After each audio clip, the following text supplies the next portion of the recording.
Ready start.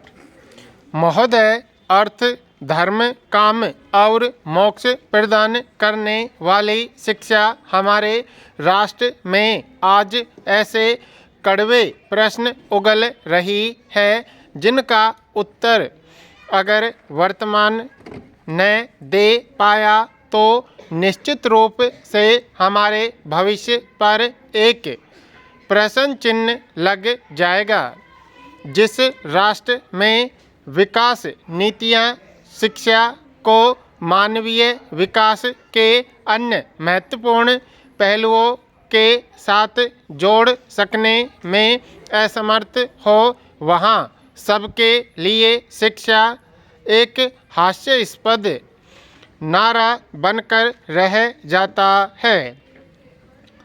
अनौपचारिक, औपचारिक, प्रौढ़, प्राथमिक, माध्यमिक, उच्च, व्यावसायिक जैसे भिन्न भिन्न खंडों में बटी हुई हमारी शिक्षा प्रणाली व्यावसायिक जानकारियों के सनसनीखेज तांडव के समक्ष असहाय सी खड़ी दम तोड़ रही है।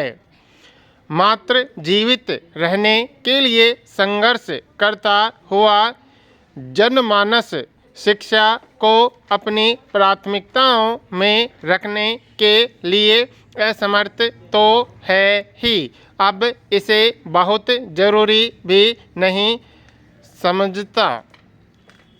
मानवाधिकार घोषणा के लेख 26 के अनुसार शिक्षा सबका अधिकार है। प्रारंभिक शिक्षा निःशुल्क होगी। प्रारंभिक शिक्षा अनिवार्य होगी। प्रौद्योगिकी एवं व्यवसाय संबंधी शिक्षा सामान्यतः सबको उपलब्ध होगी और योग्यतानुसार उच्च शिक्षा भी उपलब्ध होगी।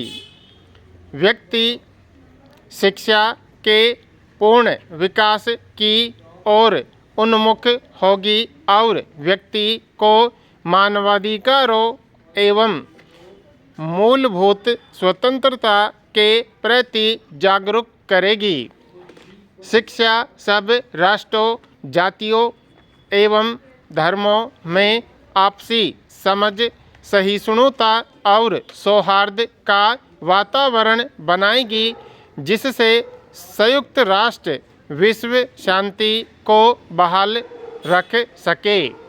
बच्चे को मिलने वाली शिक्षा का चयनाधिकार अभिभावकों के पास पूर्ण सुरक्षित होगा। शिक्षा की परिभाषा भी उसकी परिपाटी की तरह मानव विकास के भिन्न अवयवों को संजोकर बड़ी विस्तृत है। अंतर्राष्ट्रीय शैक्षिक मानव वर्गीकरण के अनुसार एक सुनियोजित और अनवरत संप्रेक्षणीयता जो ज्ञान को जन्म दे शिक्षा है। इससे यह स्पष्ट है कि यद्यपि हर प्रकार की शिक्षा ज्ञान को जन्म देती है, हर प्रकार के ज्ञान का नाम शिक्षा नहीं है।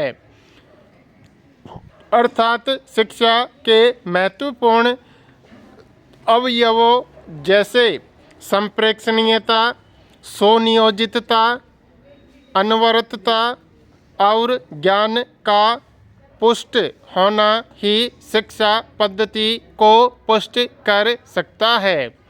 अन्य साधनों के माध्यम से जानकारी को तो जन्म दिया जा सकता है, शिक्षा को नहीं।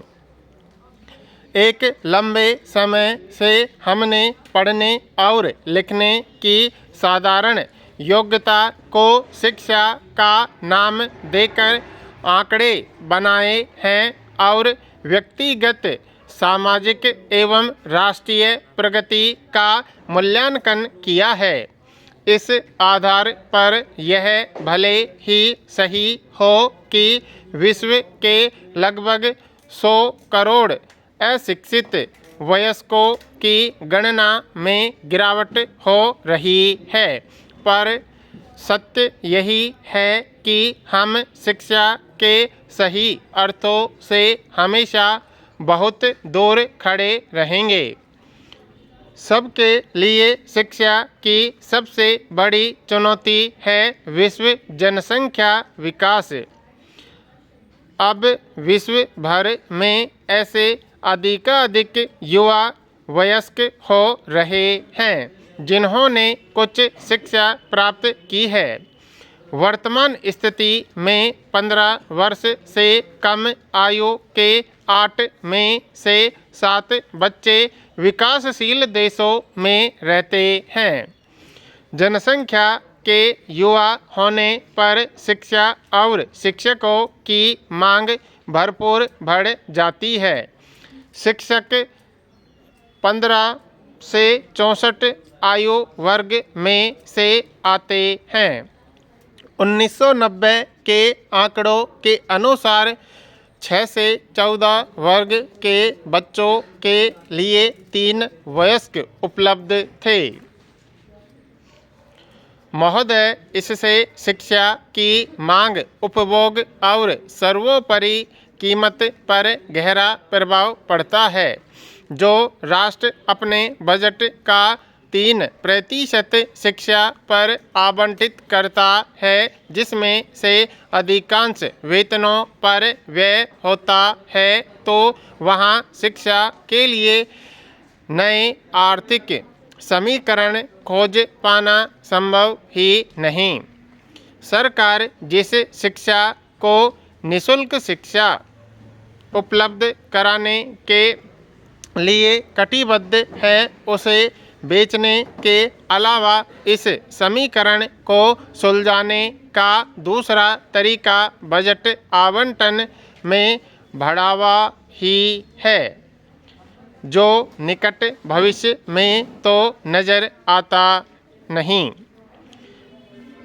जिन शिक्षा की महंगाई का दारोमदार उपभोक्ता अर्थात छात्रों पर पड़ेगा, तो यह प्रश्न गरमाएगा ही कि इस लागत की वसूली क्या है। यही प्रश्न आज के निम्न एवं मध्यम आय वर्ग में गरमा भी रहा है। परिवेशगत तथ्य भी यही है कि शिक्षकों की सर्वाधिक आवश्यकता उन्हीं देशों में शिक्षा को निगल रही है। 1970 और 1990 के बीच वृद्धों की संख्या में 65 वर्ष से ऊपर विश्वव्यापी वृद्धि हुई है। इसका तात्पर्य यह है कि 16 से 64 आयु कार्मिक आयु वर्ग पर 6 से 14 एवं 7 से 65 से ऊपर की आयु के रखरखाव का भार दोहरा आ गया है। इस आर्थिक दबाव एवं सामाजिक उत्तरदायित्व से परिवार टूट रहे हैं और परिवारों की शिक्षा व क्षमता में गिरावट आई है। इसका सीधा प्रभाव सरकारी शिक्षा नीति पर पड़ा है, जो स्वयं आर्थिक दृष्टि से विकलांग हो गई है। युवा वर्ग सबके लिए शिक्षा का एक भाग है, दूसरा भाग अशिक्षित प्रौढ़ है। विश्व के 65 करोड़ अशिक्षित प्रौढ़ इस बात के साक्षी हैं कि किस तरह सरकारी नीति ने उन्हें पहचानने और दरकिनार करने में अपना उत्तरदायित्व निभाया, जबकि सकल विश्व में यह अनुपात गिर रहा है। भारत में अशिक्षित प्रौढ़ गणना में भारी गिरावट की कोई संभावना नहीं है। यह दूसरी बात है कि अकेले भारत से प्रौढ़ अशिक्षितों की संख्या विश्व की संख्या से अधिक है। भारत में शिक्षा अभाव के लिए जो कारक गिनाए गए उनका विश्लेषण करने से यह ज्ञात हो जाता है। उनमें से एकल कोई भी कारण इस स्थिति के लिए दोषी नहीं है। जिम्बाब्वे, सूरीनाम और श्रीलंका जैसे देशों ने दिखा गया है कि भारत को अपनी शिक्षा नीति का पुनर्निरीक्षण करना होगा।